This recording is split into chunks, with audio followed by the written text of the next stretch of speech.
Hello hi guys, मेरा नाम है ज्योति। और आज हम पढ़ने वाले हैं शंभुनाथ सिंह जी की कविता मन का आकाश उड़ा जा रहा। आपका मेरे channel actually I can pay स्वागत है। आशा करती हूँ कि आपको ये कविता पसंद आएगी।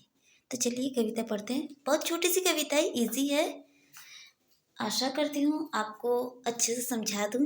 ठीक है, आपकी क्वेरी सारी कंप्लीट हो जाए, यही मेरी छोटी सी कोशिश है। चलिए पूरी करते हैं। तो कविता है मन का आकाश उड़ा जा रहा। तो कवि क्या कहते हैं?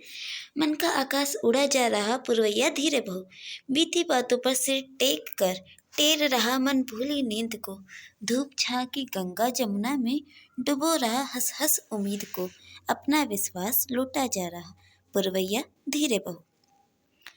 सूनेपन की बाहों में फंसकर रुक रुक चलती दिन की सांस है, बदरी की दीवारों में कसकर करता कसमस फागुन मास है, दोपहर का दीप बुझा जा रहा, पुरवैया धीरे बहो। हाड़ मास की गठरी सा जीवन जीवित जैसे नंगी डाल है, खड़खड़ कर उड़ते खग के पत्ते फैला भूपा झिलमिल जाल है, आंखों का स्वप्न मिटा जा रहा, पुरवैया धीरे बहो। मैं वे पतझड़ जिसके ऊपर से धूल भरी आंधियां गुजर गई, दिल का खंडहर जिसके माथे पर अंधियारी सांझ भी ठहर गई, जीवन का साथ छूटा जा रहा, पुरवैया धीरे बहो। तो फ्रेंड्स, कविता पढ़ी, आशा करते हैं आपको पसंद आई होगी। चलिए अब जरा इसकी मीनिंग समझते हैं। ठीक है, वर्ड से मीनिंग निकाली जाती है। देखिए यहाँ पे ना डबल मीनिंग है, एक तो प्रकृति से लिया गया है और दूसरा मानव जीवन से लिया गया है। ठीक है ना, यहाँ पे डबल मीनिंग है। तो देखिए यहाँ पे जो कविता का शीर्षक ये है मन का आकाश। मन यानी कि एक इंसान से रिलेटेड है और आकाश यानी कि प्रकृति से। ठीक है, यहाँ पे डबल मीनिंग निकल रही है, फिर से बता रही हूँ। तो यहाँ पे इंसान जो है अपने बारे में कैसे सोच रहा है प्रकृति को लेकर, यहाँ पे वो दर्शाया गया है। ओके, तो कैसे जो एक व्यक्ति है वो अपनी वृद्धावस्था की ओर अग्रसर है और वह धीरे धीरे अपने आप को प्रकृति से तुलना कर रहा है कि मेरी अवस्था भी प्रकृति की इस अवस्था जैसी हो गई है। ठीक है, तो सबसे पहली लाइन है मन का आकाश उड़ा जा रहा। अब मन क्या है, यहाँ पे आकाश रूप में परिवर्तित हो गया। ठीक है, आकाश में बदल गया है। तो कवि कह रहे हैं कि जो मेरा मन है वो आकाश बन गया है और वो उड़ा जा रहा है, पुरवैया धीरे बहो। पुरवैया यानी कि जो हवा का झोंका होता है, जो कभी पूरब की तरफ से ज़्यादा तेज आता है तो कभी पश्चिम की तरफ से। तो यहाँ पे एक अंतर होता है पूर्व पश्चिम की हवा का, एक होती है पुरवैया और एक होती है पछिया। ठीक है, दो तरह की हवाएं का भी झोंका होता है। तो यहाँ पे पुरवैया की बात की जा रही है। ठीक है, तो जो पूरब से आने वाली हवा है उसके बारे में कह रहे हैं कि पुरवैया जरा धीरे बहो, यानी कि जो समय बीत रहा है वो उस बीतते हुए समय से कह रहे हैं कि समय तुम क्यों इतनी जल्दी जल्दी भाग रहे हो, थोड़ा धीरे धीरे चलो। फिर कवि कहते हैं बीती बातों पर सिर टेक कर टेर रहा मन भूली नींद को, यानी कि बीती बातें, यानी कुछ बातें हैं जो बहुत पुरानी है, अब वो उस पर सिर टेक कर उन्हें याद करने की कोशिश करें। ठीक है ना, यानी कि जो कुछ मीठी मीठी पुरानी सी बातें हैं, कवि उन्हें यहाँ पे याद करने की कोशिश करें। सिर टेकना मतलब समझ गए ना, कि सिर टेक के कुछ समय के लिए आराम से जब इंसान बैठ जाता है तो बीती बातों को याद करता है। तो यहाँ पे वही बात की जा रही है। फिर आगे कहते हैं टेर रहा मन भूली नींद को। टेरना मतलब यानी कि छोड़ना, यानी कि उससे दूर भागने की कोशिश कर रहा है। ठीक है, मन भूली नींद को, भूली नींद यानी कि वो नींद जिसे भूल गए थे कभी, उस नींद को अब टेर रहा है कि अब तू चला जा, वाकई में चला जा, अब तू वापस आ ही नहीं। ठीक है, तो यहाँ पे वही है। तो इसका सीधे सीधे मीनिंग ये है कि कवि ने कभी अपने प्रियजनों के साथ ऐसा टाइम स्पेंड किया कि जब वो नींद लेना भूल गए होंगे। ठीक है, तो यहाँ पे उसी नींद की बात की गई है कि अपनों के साथ जब मैंने अपना समय बिताया था तो उनके साथ बहुत ही खुशनुमा, बहुत ही खुशी के, बहुत ही अच्छे सुखद सपने और बहुत ही अच्छा टाइम स्पेंड किया था। तो उसी समय को याद करते हैं और बातों बातों में वो कभी सोना भी भूल गए होंगे। तो वही कह रहे हैं कि जो नींद भूल गई थी, जो मैंने नींद भुला दी थी, कभी मैं सोना भूल गया था, वो नींद जो है अभी के टाइम पे वापस आ रही है और कभी उस नींद को टेर रहे हैं कि तू चला जा, तू क्यों वापस आ रहा है, मैं नहीं सोना चाहता। ठीक है, क्योंकि वो यहाँ पे उन बीती बातों को याद करने में लगे हुए हैं। फिर वो आगे कहते हैं डुबो रहा हंस हंस उम्मीद को, अपना विश्वास लुटा जा रहा। यानी कि यहाँ पे देखो सेंटेंस का मीनिंग जो है थोड़ा अजीब निकलता है। कभी आपने सुना है विश्वास का लुटना? कभी हमेशा हम ये सुनते ये पढ़ते हैं कि विश्वास तोड़ देते हैं। विश्वास, तूने झूठा विश्वास दिलाया था, तूने मेरे विश्वास को तोड़ दिया है ना, तो हम पे ऐसा कहा जाता है। लेकिन यहाँ पे कवि ने एक नया सेंटेंस यूज़ किया है, विश्वास का लूटा जाना, यानी कि विश्वास जो है वो लूट लिया है लोगों ने। कवि क्या कह रहे, डुबो रहा हंस हंस उम्मीद को, यानी कि जो उम्मीद थी, धूप छाँव की गंगा जमुना में डुबो रहा हंस हंस उम्मीद को, अपना विश्वास लूटा जा रहा है। मतलब कि कवि जो है अपनी जो उम्मीदें थी, जिससे उसने उम्मीदें लगाई थी, जिन लोगों से उसने उम्मीदें लगाई थी, वो उम्मीदें अब क्या हो गई है, उनसे दूर होती जा रही हैं। हंस हंस कर, यानी कि जो उसके प्रियजन थे, जिसने कवि को वादा किया था कि तुमसे कभी हम दूर नहीं जाएंगे, हमेशा तुम्हारे साथ रहेंगे, तो वो जो उसने कवि को उम्मीदें दी थी, वो अब उम्मीदें क्या है, दूर जा रही हैं। और वो भी हंसते हंसते ऐसे जा रही हैं कि जैसे किसी को पता ही नहीं चले, हंसते हंसते, कि कवि भी चाहते हैं कि हाँ अब वो वाकई में चले जाने ही चाहिए, क्योंकि कवि को भी लगता है कि ये इनका अब जो है मेरे जीवन में, मेरी लाइफ में अब इनकी कोई इंपॉर्टेंस नहीं है। तो वो भी यहाँ पे कह रहे हैं कि वो सब क्या है, हंसते हंसते जा रहा है। और कैसे, धूप छाँव की गंगा जमुना। अब धूप छाँव यानी कि एक तरह से धूप और छाँव यानी कि सुख दुख जैसे हो गया। गंगा जमुना यानी कि नदी एक तरह से।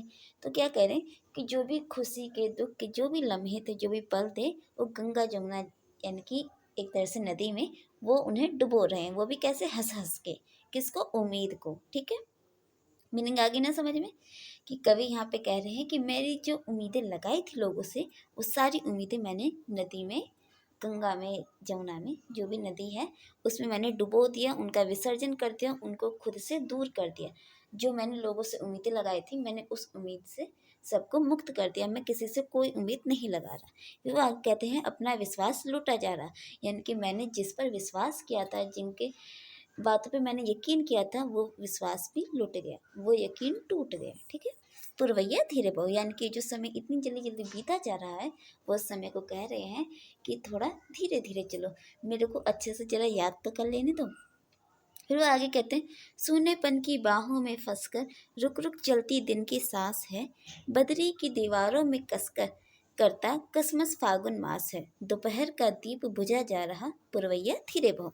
ठीक है, ये वाला जो पैराग्राफ है थोड़ा ध्यान से समझना। सूनेपन की बाहों में, ठीक है, यहाँ पे सूनापन जो है उसकी बाहें आ गई। ठीक है, और उसमें कौन फंसा हुआ है, उसमें कवि फंसा हुआ है। रुक रुक कर चलती दिन की सांस है, यानी कि कवि, दिन की सांस यानी कि कवि का जो जीवन है, कवि अपनी वृद्धावस्था की ओर अग्रसर है। ठीक है ना, तो इसलिए वो यहाँ पे कह रहे हैं कि बहुत ही धीमे धीमे, क्योंकि जब इंसान बच्चे, जब वो बालपन से, जब वो किशोरावस्था, फिर किशोरावस्था से वयस्कता में आता है, तो उसका टाइम पीरियड जो होता है बहुत ही फास्ट भागता है। उसे पता नहीं चलता कि कब मैं बड़ा हो गया, कब मैं स्कूल जाने लग गया, कॉलेज जाने लग गया, क्योंकि उसके टाइम में लोग आते हैं जाते हैं, मिलते जुलते हैं, तो उसे पता नहीं चलता है। लेकिन जब वो धीरे धीरे वृद्धावस्था की ओर अग्रसर होता है, वृद्धावस्था की ओर तरफ बढ़ता है, तो उसका जो समय होता है बहुत ही धीरे धीरे कटता है, क्योंकि उसका टाइम बिताने के लिए उसके साथ उस समय कोई होता है नहीं। तो वही यहाँ पे कह रहे हैं, रुक रुक के चलते, यानी कि जो समय है ये बहुत ही धीमी गति से चल रहा है। रुक रुक के चलती दिन की सांस है, यानी कि दिन एक तरह से हो गया ना, कि वही टाइम पीरियड जो वृद्धावस्था की ओर अग्रसर है, यानी कि क्या कहेंगे, वयस्कता, या फिर ये कहिए कि अधेड़ उम्र, जब व्यक्ति की 50 के आसपास की एज आ जाती है, तो उस टाइम की बात की जा रही है कि कवि जो है वो 50 के आसपास के टाइम के पास पहुंच गए हैं, और अब वो वृद्धावस्था की ओर अग्रसर है। तो उस समय उनके साथ टाइम स्पेंड करने वाला कोई नहीं है, इसलिए वो किसी को ढूंढ रहे हैं, और वो कह रहे हैं कि ये जो दिन की सांस है, यानी कि मेरा ये जो अभी समय चल रहा है, ये बहुत ही धीरे चल रहा है, कोई साथ देने वाला नहीं है। सारी जो उम्मीदें लगाई थी, वो सारी उम्मीदें भी टूट गई, और मैंने सबसे उम्मीदें जो लगाई थी वो मैंने छोड़ दी। अब मैं किसी से कोई एक्सपेक्टेशन नहीं कर रहा कि वो मेरे लिए ऐसा कुछ करेगा। ठीक है, फिर आगे वो कहते हैं, बदरी की दीवारों में कसकर, यहाँ पे बदरी जो है वो बादल के लिए कहा गया। ठीक है, तो बादल क्या है, बादल क्या है, दीवारें बन गई हैं। ठीक है, दीवारें कैसी दीवारें, जो कवि के मन रूपी आकाश को उड़ने नहीं दे रही है, यानी कि आगे जाने नहीं दे रही है। ठीक है, फिर वही कह रहे हैं कि बदरी की दीवारों में कस कर करता कसमस फागुन मास है। जहाँ पे फागुन मास, फागुन का जो महीना होता है, वो क्या होता है, एक किसी नई चीज़ की शुरुआत के लिए माना जाता है, ठीक है। जैसे कलियों का, फूल पत्तियों का आना फाल्गुन मास का टाइम माना जाता है कि फाल्गुन के मास में पेड़ पौधों पे नई कलियां आती है, नई कपोलें फूटती हैं और जो पौधा होता है उसका एक नया जन्म होता है, ठीक है। पेड़ होता है जो उसका एक जन्म होता है, यहाँ पे उसकी बात की गई है। लेकिन कवि को ऐसा लगता है कि मेरा जो जीवन है वो इन बादलों, अब यहाँ पे बादल की तुलना किससे की गई है, जाहिर सी बात है उसकी जो पुरानी यादें हैं उससे यहाँ पे उसके बादलों की तुलना की गई है कि जो बादल हैं ये मेरे मन रूपी आकाश को आगे बढ़ने नहीं दे रहे, ठीक है। तो यहाँ पे वही कह रहे हैं कि मैं जो हूँ इसमें फंस कर रह गया हूँ और जो मेरा फाल्गुन मास है यानी कि मैं नए और पुराने के मध्य में क्या हूँ, फंस गया हूँ। समझ में नहीं आ रहा कि आखिर मैं क्या करूँ। और जो मेरा फाल्गुन मास है, क्योंकि वे अपने आप को क्या समझ रहे हैं, पेड़ समझ रहे हैं एक तरह से। और यहाँ पे फाल्गुन मास, फाल्गुन का महीना किसी नई चीज़ की शुरुआत, एक नया जन्म, एक नई शुरुआत के लिए माना गया है। तो यहाँ पे वही कह रहे कि उनका जो फाल्गुन मास है वो कसमस कर रहा है, यानी कि कसमकस में है कि आखिर वो नए में जिए या पुराने में जिए, ठीक है। फिर वो कहते दोपहर का दीप बुझा जा रहा पुरवैया धीरे बहू। दोपहर का दीप, अब दिन में भला दिया कौन जलाता है, कोई नहीं जलाता ना। लेकिन यहाँ पे जो व्यक्ति होता है, जो मनुष्य है, वो क्या है, वो दोपहर में ही दीपक जलाता है। यहाँ पे इस बात के थोड़ी मीनिंग अच्छे से समझना, ठीक है, कि जब एक इंसान होता है वो बचपन में तो किसी से एक्सपेक्टेशन करता है नहीं, जवानी में भी नहीं करता, लेकिन जब वो माँ बाप बन जाते हैं और जब वो अपनी 50 के आसपास की एज, जब वो अर्ध अधेड़ उम्र में पहुंच जाते हैं या फिर वो वयस्क हो जाते हैं, तो उस एज में तब वो औरों से एक्सपेक्टेशन करते हैं कि हाँ मैं इसकी सहायता करूँगा तो ये भी मेरी सपोर्ट करेगा, ये भी मेरी सहायता करेगा, है ना। तो यहाँ पे वही बात है, जो अधेड़ उम्र की अवस्था है वो क्या है, दोपहर का ही समय है, ठीक है। जब एक व्यक्ति के टाइम पीरियड को देखा जाता है कि एक व्यक्ति का जो जीवन काल है वो एक दिन की तरह देखा जाता है कि सुबह हुई यानी कि एक तरह से बच्चे का अभी बालपन चल रहा है, फिर किशोरावस्था को सुबह की 11-12 बजे के आसपास की, फिर जब वो धीरे धीरे और बढ़ता जाता है तो उसके टाइम के अकॉर्डिंग हम दिन को देखते हैं, फिर जब संध्या अवस्था आ जाती है तो वो हम उससे वृद्धावस्था की ओर देखते हैं, ठीक है। तो यहाँ पे वही है, यहाँ पे उसी से तुलना की जा रही है कि जो दोपहर का समय है वो व्यक्ति की क्या है, 50 के आसपास कीजिए या फिर 50 से थोड़ी ऊपर भी मान लीजिए, तो उस टाइम पे जो व्यक्ति ने दीपक जलाया, यानी कि जिन लोगों से एक्सपेक्टेशंस की थी कि वो मेरा सपोर्ट करेंगे, जब मैं खाली होऊंगा तब वो मेरी सहायता करेंगे, ठीक है, और कभी मेरे को उदास नहीं होने देंगे, मेरी सुख दुख में साथ देंगे, और जो उन्होंने वादे किए हैं वो वादे निभाएंगे। लोग वादे करते हैं ना कि मैं तुम्हारे साथ कभी नहीं छोड़ूंगा, हमेशा तुम्हारा सपोर्ट करूंगा, तुम्हें जब जरूरत पड़ेगी, जब तुम बुलाओगे, जब मैं आ जाऊंगा, ऐसे ऐसे वादे जो करते हैं ये वही वादे हैं। तो यहाँ पे वही कह रहे हैं कि वो जो दीप मैंने जलाया था वो दीप भी अब बुझा जा रहा है। अब वो दीप जो है वो दिन में ही बुझ गया, यानी कि नहीं जल रहा है, अब वो बंद हो गया है। तो भला वो संध्या अवस्था तक कहाँ चलेगा, वो रात्रि तक कहाँ रहेगा। तो यहाँ पे वही कहा है कवि ने कि दोपहर का दीप बुझा जा रहा पुरवैया धीरे भव, यानी कि मेरी जिससे भी आशाएं मैंने की थी वो सब बुझ गई हैं। अब मेरी संध्या और रात्रि की जब अवस्था आएगी तब मैं क्या करूँगा। तो वही कह रहे हैं पुरवैया धीरे बहो, ये जो समय बीत रहा है ये बहुत ही जल्दी जल्दी बीत रहा है, कोई भी अभी मेरे साथ नहीं है। फिर वो आपके पैराग्राफ तो समझ में आया ना, चलो आइए क्या होगा। फिर जो अगला पैराग्राफ है वो है, हाड़ मास की गठरी सा जीवन जीवित जैसे नंगी डाल है, खड़ खड़ कर उड़ते खग के पत्ते, फैला भू पर झिलमिल जाल है, आंखों का सपन मिटा जा रहा पुरवैया धीरे बहू। हाड़ मास की गठरी सा जीवन, यानी कि सीधी सी बात है कि व्यक्ति के उसके शारीरिक तुलना की गई है। क्या है हाड़ मास की गठरी, कि व्यक्ति का जो शरीर है क्या है, हाड़ मास की एक गठरी है और उसमें जीवन है, ठीक है। जीवित जैसे नंगी डाल है, अब यहाँ पे एक नंगी डाल मतलब कि किसी पेड़ से तुलना की गई। अब वो पेड़ हम कोई भी मान सकते हैं, चाहे पीपल का पेड़ हो या फिर नीम का पेड़ हो, कोई सा ही पेड़ मान सकते हैं। क्योंकि जब वसंत आने वाली होती है, फागुन आने वाला होता है, तो उससे पहले उस पर पतझड़ आती है।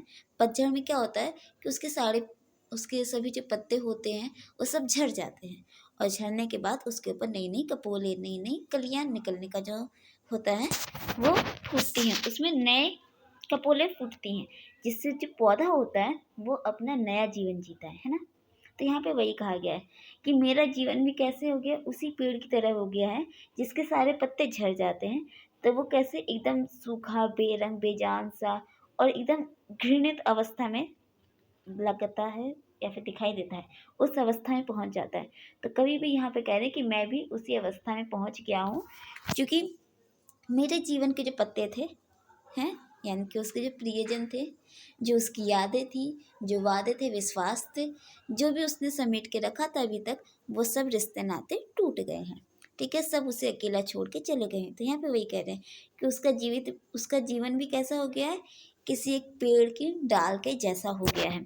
खड़ खड़ कर उड़ते खग के पत्ते, ठीक है, जो पत्ते हैं, चाहे पेड़ के पत्ते हो चाहे फिर कवि के, या फिर ये कहिए कि किसी व्यक्ति की वृद्धावस्था के जो पत्ते होते हैं वो सब उड़ गए। और पत्ते यहाँ पे किससे तुलना की गई है, व्यक्ति के जो प्रियजन है, रिश्तेदार है, जो उम्मीदें हैं, विश्वास है, उसी से यहाँ पे तुलना की गई है। ठीक है, फैला भू पर झिलमिल जाल है, यानी कि जमीन पर, भू का मतलब ठीक है ना, भू जमीन, पृथ्वी, झिलमिल जाल यानी कि पत्ते जो है टूट के बस बिखर गए हैं, अब उन्हें समेटने वाला कोई नहीं है। ठीक है, आंखों का स्वप्न मिटा जा रहा पुरवैया धीरे बहो। अब आंखों का स्वप्न मिटना यानी कि जो उम्मीदें, एक्सपेक्टेशन की थी, जो सपने देखे थे कि हाँ मेरी जब वृद्धावस्था होगी तो मेरी फैमिली ऐसी होगी और मैं उन सबके साथ टाइम स्पेंड कर रहा हूँगा, तो वो जितने भी उसने सपने देखे थे वो सारे सपने जो हैं बीते जा रहे हैं, मिट रहे हैं, धीरे धीरे उनसे दूर होते जा रहे हैं। कवि कहते हैं पुरवैया धीरे बहो, यानी कि समय जो है बहुत ही तीव्र गति से बढ़ रहा है, तो वो से कह रहे हैं कि तुम जो हो थोड़ा धीरे धीरे चलो। फिर वो आगे क्या कहते हैं, ये लास्ट एंड फोर्थ पैराग्राफ है। ठीक है, चलिए समझते हैं। मैं वह पतझड़ जिसके ऊपर से धूल भरी आंधियां गुजर गई, दिल का खंडहर जिसके माथे पर अंधियारी सांझ भी ठहर गई, जीवन का साथ छोटा जा रहा पुरवैया धीरे बहो। अब ये वाला पैराग्राफ है सबसे ज़्यादा ईजी है। ठीक है, अब पतझड़ आया, फागुन मास आना था, अब उसके बाद कौन सी अवस्था आएगी, गर्मी का टाइम आएगा। ठीक है ना, बसंत के बाद जो होते थोड़ी सी गर्मी आ जाती है, तो यहाँ पे उसी की बात की जा रही है कि मैं वह पतझड़ हूँ। ठीक है, कवि कह रहे हैं मैं क्या हूँ, मैं वह पतझड़ हूँ जिसके ऊपर से धूल भरी आंधियाँ गुजर गई। अब धूल भरी आंधियाँ तो गर्मी के ही मौसम में उड़ती हैं, लू चलती है, तो यहाँ पे वही कह गया है कि मैं वह पतझड़ हूँ जिसके ऊपर से धूल भरी आंधियाँ गुजर गई, यानी कि वसंत ऋतु, फागुन मास कुछ नहीं आया। ठीक है, आया तो सीधा क्या आया, गर्मी आ गई, ग्रीष्म ऋतु आ गई यहाँ पर, और वो पतझड़ का पतझड़ ही रह गया, यानी कि जो सूखा पेड़ था, यानी कि वो पेड़ क्या था, पतझड़ था। पतझड़ का मतलब ये नहीं होता है कि उसमें से पूरी जान चली गई, मतलब ये होता है कि उसके सारे पत्ते उसे छोड़ के चले गए हैं, नए पत्ते आने वाले हैं। पेड़ में अभी भी जान है, लेकिन जब वो आंधी, इतने लंबा चौड़ा टाइम पीरियड बीत जाने के बाद भी जब उस पर नई पत्तियाँ नहीं आती हैं, तो मतलब ये है कि वो पौधा जो है बेजान हो गया, उसके अंदर जान नहीं है, तब वो अपने आप ही वहीं खड़ा खड़ा सूख जाता है। तो यहाँ पे वही कह रहा है कि मैं वह पतझड़ हूँ जिसके ऊपर से धूल भरी आंधियाँ भी गुजर गई, यानी कि बहुत लंबा चौड़ा टाइम बीत गया है और आंधियाँ गुजर गई है, यानी कि मेरे जीवन में कुछ नयापन नहीं आया, न वसंत आई न फागुन आया, यानी कि कोई नई उम्मीद की रोशनी नहीं नजर आई। और जो दिल का खंडहर है, यानी कि दिल, सीधी सी बात है, दिल में लोगों को बसाते हैं, तो दिल क्या है, खंडहर बन के रह गया है। और जिसके माथे पर अंधियारी सांझ भी ठहर गई, अंधियारी अंधियारी अंधेरा, सांझ यानी कि जीवन अवस्था की संध्या बेला, यानी कि वृद्धावस्था भी ठहर गई, यानी कि कवि जो है वो वृद्धावस्था में आके ठहर गया है, और उसका जो दिल था, यानी कि उसके जितने भी रिश्ते नाते थे सब उसे छोड़ के चले गए, वो क्या बन गए, खंडहर बन गया, और एक पतझड़ की तरह, पतझड़ में पड़ा हुआ जो सूखा पेड़ होता है उसकी तरह उसका जीवन रह गया है। ठीक है, समझ में आ गई ना 4 लाइनें। फिर लास्ट लाइन है, जीवन का साथ छूटा जा रहा पुरवैया धीरे बहो, यानी कि जीवन का साथ जो है अब वो भी छूटा जा रहा है, यानी कि अब कवि का मन भी नहीं है कि वो जीवित रहे। ठीक है, वो भी चाहता है कि हे ऊपर वाले मेरे को जल्दी से उठा ले, क्योंकि वो चाहता ही नहीं कि मैं अभी इस पृथ्वी पर रहूँ, क्योंकि इस जीवन का तो कोई मतलब ही नहीं ना, कि जब कोई उसे इम्पोर्टेंस देने वाला है ही नहीं, कोई पूछने वाला नहीं है, कोई बोलने वाला नहीं है, तो वो जिंदा रह के करेगा क्या। बचपन से लेके जवानी तक, जवानी से लेके बुढ़ापे तक उसने हमेशा टाइम जो है लोगों को ही दिया है, ज़ाहिर सी बात है। अब जब एक ऐसी अवस्था आ जाती है, तब जब कोई उससे कोई पूछने वाला नहीं, देखने वाला नहीं, बोलने वाला, समझने वाला नहीं, सुनने वाला नहीं, तो इंसान का मन क्या करेगा, यही करेगा कि वो मर जाए। तो यहाँ पे वही कह रहे हैं कि जीवन का साथ जो है छूटा जा रहा है, यानी कि वो चाहता है कि मैं जीवन का साथ छोड़ दूँ और मैं चला जाऊँ। फिर वो यहाँ पे ये भी कह रहे हैं कि पुरवैया जरा धीरे बहो, मैं उन सबको याद कर लेना चाहता हूँ जिनके साथ मैंने अपना समय बिताने की कोशिश की थी। ठीक है, यहाँ पे फ्रेंड्स इसकी व्याख्या हो गई है। मैंने आपको समझा दिया है, एक बार इसके थोड़ी सी संदर्भ देख लेते हैं, इसकी व्याख्या थोड़ी सी पढ़ लेते हैं। ठीक है, करी है मैंने, चलिए पढ़ते हैं। शंभुनाथ सिंह जी की यह कविता मन का आकाश उड़ा जा रहा है। इस कविता में कवि अपने जीवन में बीता हुआ वक्त याद करते हैं, बीती बातें, अपने प्रियजनों को याद करते हुए वे पुरवैया को धीरे धीरे बहने को कह रहे हैं। वे कहते हैं मन का आकाश उड़ा जा रहा है, अर्थात मन रूपी आकाश जो है वो उड़ा जा रहा है और वह पुरवैया के साथ उड़ते हुए बहुत आगे चला जा रहा है। इसलिए कवि कहते हैं कि पुरवैया जरा धीरे बहो, ताकि वे अपने बीते समय, मीठी मीठी बातों और प्रियजनों के साथ बिताए हुए खुशी के पलों को याद कर सकें। वे कहते हैं कि बीती बातों पर सिर टेक कर याद करने को मन कर रहा है। कवि यहाँ पर उस नींद को भी याद करते हैं जो अपने के साथ समय बिताने पर सोना तक भूल जाते थे। कवि उस समय व वक्त को याद करते हैं। ठीक है, कवि ने जो अपनों से उम्मीदें लगाई थी, अब वह उन सभी को डुबो देना चाहते हैं, क्योंकि उन्हें पता है कि वह उम्मीदें झूठी थी और दिखावटी थी। समय व वक्त के साथ सब कुछ बदल जाता है, इसलिए वह सब कुछ भूल जाना चाहते हैं, नदी में बहा देना चाहते हैं, पर भुला नहीं पा रहे हैं। उनका विश्वास लूटा जा रहा है, अर्थात उन्होंने बहुत सारे लोगों पर विश्वास किया था और उन सभी ने मिलकर उन्हें लूट लिया है और अब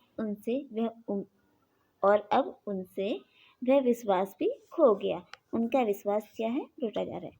आगे कवि कहते हैं कि मेरे जीवन का अंत समीप है और मुझे धीरे धीरे सूनापन घेरता जा रहा है कि मानो मैं कहीं इसी में फंसकर ना रह जाऊं।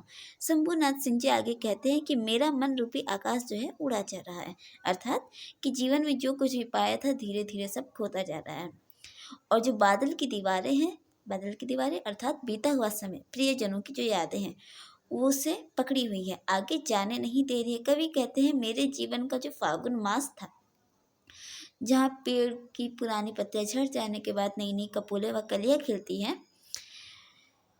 तो उस फागुन मास अर्थात कि कवि कह रहे हैं कि मेरे जीवन का फागुन मास कसमसा रहा है, अर्थात जो पुराना छूट रहा है नहीं और नया आ रहा है नहीं। मतलब कवि अपने जीवन की कसमकस में फंसे हुए हैं, नए व पुराने में उलझ कर रह गए हैं। दोपहर का दीप बुझा जा रहा, अर्थात जीवन की वह अवस्था जब एक व्यक्ति किसी अन्य से उम्मीद करता है, वादा करता है, विश्वास करता है, वह दीपक संध्या के आने से पहले ही बुझ गया है। उम्मीदों और विश्वासों तथा प्रियजनों का साथ समय से पहले ही छूट गया है। फिर आगे कवि कहते हैं कि पीपल के पेड़ से अपनी तुलना करते हुए कि मानो मेरा जीवन भी इसी की भांति हो गया। पतझड़ के बाद सारी पत्तियां झड़ जाने के बाद पेड़ जैसे बेजान सा प्रतीत होता है, एक सूखा सा ढांचा जैसा रह जाता है, वैसा ही कवि अपने आप को देख रहे हैं कि मेरा जीवन भी समाप्ति की ओर अग्रसर है, केवल हाड़ मास का रह गया है और मेरा जीवन भी इस नंगी डालियों जैसा अकेला बेजान सा हो गया है। पेड़ के सारे पत्ते उड़ गए हैं, उसी प्रकार से मेरा भी जीवन से सारे पत्ते यानी कि लोगों का जो साथ है वह उड़ गया है। जो आंखों का स्वप्न था वह भी अब मिटा जा रहा है।